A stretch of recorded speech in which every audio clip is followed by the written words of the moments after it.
మార్కెట్లో ఏ కోర్స్ చేసినా రెండేళ్ల ముచ్చటే. కానీ ఏఐ అండ్ డేటా సైన్స్ నేర్చుకుంటే రాబోయే 10 ఏళ్ల వరకు మీ కెరియర్ కి తిరుగుండదు. అది ఒక్క ఇన్నోమాటిక్స్ తోనే సాధ్యం.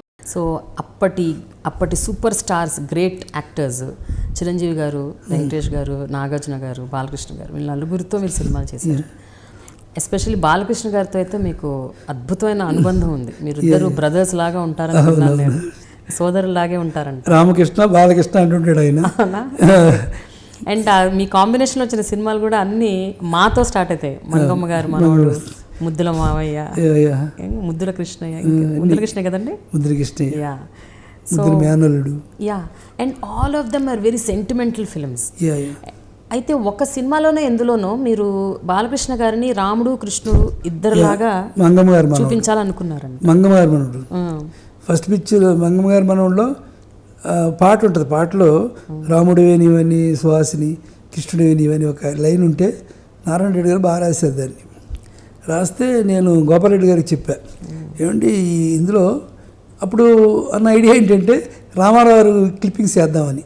ఎందుకంటే రామారావు ఒక ఆయనే మిస్ అయ్యా సినిమాల్లో, ఆయన సినిమా చేయలేదు, అందుకని క్లిప్పింగ్స్ చేద్దాం, అలాగా నాకు సాటిస్ఫాక్షన్ అని అనుకున్నా. తర్వాత ఎందుకో నాకు అనిపించింది రామారావు చేస్తే క్లిప్పింగ్ పెద్ద జనం రియాక్ట్ అవ్వరు, అన్ని సినిమాల్లో రామారావు చూస్తున్నారు కదా, బాలయ్యతో ఎందుకు వేయించకూడదు అనిపించింది. అనిపించి గోపాలరెడ్డి గారికి చెప్పాను, ఏమండి బాలయ్య చేత ఏందామా గెటప్పులు అంటే, బాగుంటుందా, బాగా ఉంటుందా అంటే, బాగుంటుంది, ఎందుకంటే రామారావు గారికి వారసుడు బాలయ్య కదా, బాగుంటుందండి అన్న. అది చేద్దాం, బాగానే ఉంటుంది. బాలయ్యకి చెప్పాం, అలాగే చేస్తాను, బాగానే ఉంటుంది, చేస్తాను నేను చేస్తాను అన్నారు. అన్న తర్వాత మళ్ళీ రేపు మేకప్. ఆ నైట్ గోపాలరెడ్డి గారిని ఎవరో కొంచెం ఇన్ఫ్లుయెన్స్ చేశారు. బాలయ్యతో ఫస్ట్ టైం వేస్తే గొడవ అయిపోతుంది ఈ సినిమాలో వచ్చే క్లిప్పింగ్స్ కదా అవి వేసేయచ్చు కదా రామారావు అని చెప్పారు.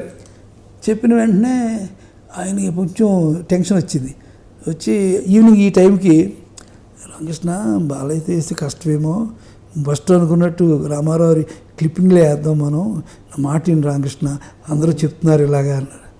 అవునా అని ప్రొడ్యూసర్ని కాదనాలంటే నాకు టెన్షన్ వచ్చింది. ఇందులో బాలయ్య వచ్చి చొక్కా తీసి, ఇగోండి ఇప్పుడే వెళ్ళొచ్చాం బ్యూటీ పార్లర్కి, మొత్తం హెయిర్ అంతా తీసేసాను. ఫాదర్ కూడా అలా తీసేస్తారు, హెయిర్ అంతా కూడా, ఒక్క హెయిర్ కూడా ఉండకూడదు మనకి. రేపు పొద్దున్న రెడీ, నేను 4:45కి ముహూర్తం పెట్టాను, మేకప్ అది అని చెప్పాడు. అప్పుడు గోపాలరెడ్డి గారు ఇప్పుడు చెప్తే కొమ్ములిపోతుందండి, రెడీ అయిపోయి వచ్చాడు. దేవుడిని బాగా వేద్దాం మీరు అంటే, అవునవును పాపం బాలయ్య అలా వచ్చేసాడే అని అందరూ టెన్షన్ పడి పొద్దున్నే 4:45 మేకప్ రూమ్ అక్కడ మద్రాసులో. ఇందులో ఒక ఆయన పెట్టెట్టుకొని టింగ్ అని వస్తున్నాడు. ఆయన ఎవరో పాత్ర మాకు తెలియదు. బాలయ్య చూసి, రండి పీతాంబరం గారు నమస్తే అని, ఏంటి వచ్చారు మీరు అన్నారు. పీతాంబరం గారు డైరెక్టర్ గారి ఫాదరు, ఆయన రామారావు పర్సనల్ మేకప్ ఆయన కృష్ణుడికి గెటప్పులన్నిటిగా ఆయన వేస్తాడు. రండి ఏంటి ఇలా వచ్చారు ఏంటంటే, రాత్రి నాన్న ఫోన్ చేశారు, పొద్దున్న నీవు ఏదో కృష్ణుడి గెటప్పు రాముడి గెటప్పు వేస్తామంటు కదా, మేకప్ చేయమని పిలిచారు నన్ను. ఆయన పెద్ద ఆయనకి తెలిసిపోయి అంత ప్రిపేర్ చేశాడు ఆయన, మేకప్ మ్యాన్ పిలిచాడు, ఆయన పొద్దున్న వచ్చాడు ఆయన. అమ్మ అవునా అంటే కూర్చున్నాడు ఆయన అని సరిదాడు. బాలయ్య అమ్మో నాన్నగారికి మేకప్ వేసాం, మేము ఎలా ఉంటాము, ఈయన చూస్తే టెన్షన్ వచ్చింది బాలయ్యకి. పర్లేదు బాలయ్య నీకు బాగుంటుంది కదా అంటే, ఇంతలోగా ఒక చిన్న డోర్కి ఈవెన్ సౌండ్, ఎన్టీ రామారావు గారు కాషాయ బట్టలతోటి కూర్చో గాడిదా ఏమది దేవుడు దండం పెట్టుకో అని మేకప్ దగ్గర కూర్చొని, పీతాంబరం గారితో కూర్చొని ఆయనే మేకప్ వేసుకొని, బ్లూ ఇలా ఉండాలి, ఇంకా బ్లూ ఉంటే కొంచెం బ్లూ ఉండాలి, కొంచెం రెడ్ వేయండి అని అలాగ ఆయన కలిపి, రా బాలయ్య మా రెస్పాన్సిబిలిటీ అప్పు చెప్తున్నాం మీకు, గుర్తుపెట్టుకో అని ఆయనే బొట్టు పెట్టి దగ్గరుండి మేకప్ వేయించాడు.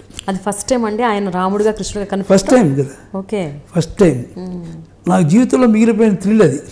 ఇప్పుడు బిఎస్ సుబ్బారావు రామారావుని ఇంట్రడ్యూస్ చేశాడు. థ్రిల్ ఫీల్ తప్ప ఆయన ఇంట్రడ్యూస్ చేసిన ఆయన వెంకటేశ్వర స్వామి, శ్రీకృష్ణుడు ఇలా అయిపోయాడు అని ఫీల్ అయ్యేవాడిని. ఇది చూస్తే నాకు ఆనందం వచ్చింది, బాలయ్య కూడా అంత క్రియేట్ వచ్చింది అని. అలా రామారావు రెండు గెటప్పులు వేయించి బొట్లు పెట్టాడు ఆయన. బొట్లు పెట్టి బ్లెస్ చేశాడు, మీ కాడుగా దండం పెట్టాం. నిజంగా జీవితంలో ఒక గ్రేట్ సిచ్యుయేషన్ అది. నాకు ఇప్పటికీ గుర్తుంటుంది అది. అలాగే బాలయ్య చేసేవాడు. నిజంగానే బాలయ్యకి అంత పేరు వచ్చింది అందులో కూడా. అయితే బాలకృష్ణ గారికి మీకు చాలా సిమిలారిటీస్ కూడా ఉన్నాయని విన్నాను. Yeah, yeah. భక్తి, దైవ భక్తి, అయ్యో, కొంచెం బాగా. కొన్ని నమ్మకాలు, సెంటిమెంట్స్, సూపర్స్టిషన్స్. రామారావుకి ఉందండి. రామారావు కూడా చాలా సెంటిమెంట్గా ఉంటారు ఆయన. మీరిద్దరు ఏమన్నా అనుకొని చేస్తూ ఉంటారు అప్పుడప్పుడు, అంటే ఎస్పెషల్లీ కలిసి సినిమాలు చేశారు కాబట్టి ఫలానా రోజే మనం చేద్దాం, ఫలానా టైంకి చేద్దాం, అస్సలు ఉండవండి. అలా ఉండవా? అలా ఉండవు. మనం చేసే టైంకి బాలయ్య ఇప్పుడు పెడదామండి అంటే ఓకే అప్పుడు చేద్దాం అంతే అనుకోవడమే, కానీ ఇది అనుకొని చేయడం మాత్రం ఉండదు. ఓకే. ఎందుకంటే షూటింగ్ అనేది చాలామంది కాంబినేషన్ కదా, అందుకని అట్లాంటిది ఉంటుంది మనకి.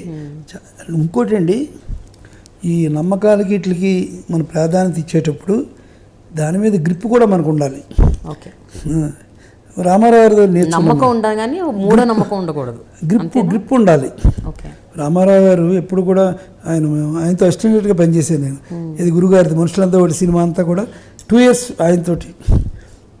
ఆయన పక్కనే ఒక పెద్ద గిన్నె పెడతారు అన్నమాట. తిరుపతి నుంచి అప్పుడు ఇంత లడ్డు వచ్చేదండి. తిరుపతి నుంచి ఎవరు వచ్చినా సరే లడ్డూలు అందరూ వేస్తే అది తింటూ షూటింగ్ జరుగుతుంది మనకి. ఇందులో పూజారులు కూడా వస్తుంటారు పెద్ద ఆయన దగ్గరికి. ఏమండి ఏంటి ఎలా ఉన్నాయి, కుజుడు ఇవ్వాలా, 2 ఉన్నాడు 3 ఉన్నామండి, వారికి 2 టిఫిన్ పెడితే వారు అలాగే ఉంటారు. అల్లి వచ్చిన జోక్ చేసుకుంటూ అలాగా. అంటే ఒకసారి పూజారి గారు వచ్చారు. మన్నాడు కొత్త పిక్చర్ ఓపెనింగ్. ఏంటి రామారావు గారు రేపు పెట్టారంటే ఏంటి ఓపెనింగ్ మీరు అంటే, అవునండి రేపు పెద్ద కంపెనీ అది, మంచి రెమ్యునరేషను, మంచి సినిమా, వెరీ గుడ్ అన్నారు. మరి రేపు శని లేడు, కుజుడు 3 ఉన్నాడే అన్నాడు. అవునా, నిజమా? అవునండి, రేపు లేకుండా ఉంటే ఎలా ఉంటుంది? అయ్యో అదా